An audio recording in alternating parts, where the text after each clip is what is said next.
Welcome to the Literary Titan podcast.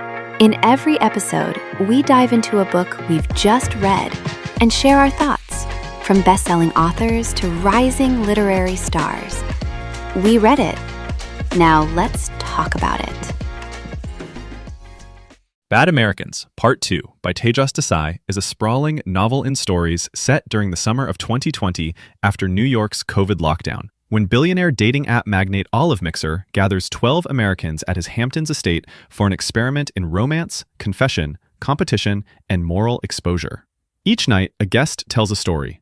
In this second half, the book moves through Lisa's #MeToo-inflected art world account, Kassan's provocation, Haley's modeling world tale, Pratesh's immigrant professional odyssey, Sylvania's fashion and identity chronicle, and Angela's bruising finale.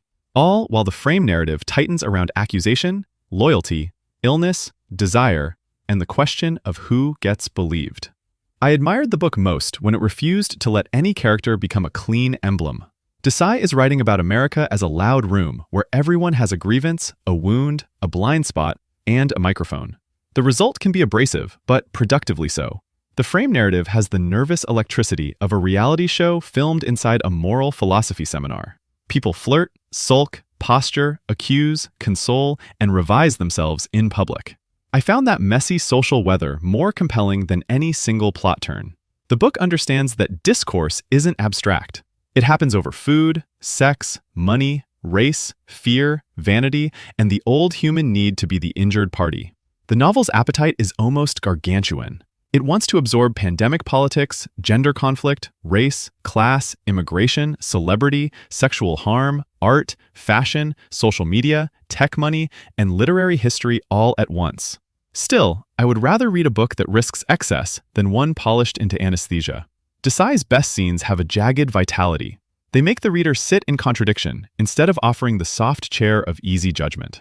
I would recommend this to readers of literary fiction, social satire, contemporary American fiction, and frame narrative experiments, especially book clubs willing to argue rather than merely agree. Readers who enjoy the social sweep of Tom Wolfe or the polyphonic setup of the Decameron will recognize the pleasure of watching a whole culture refracted through competing stories, though Desai's sensibility is rawer, more contemporary, and more quarrelsome.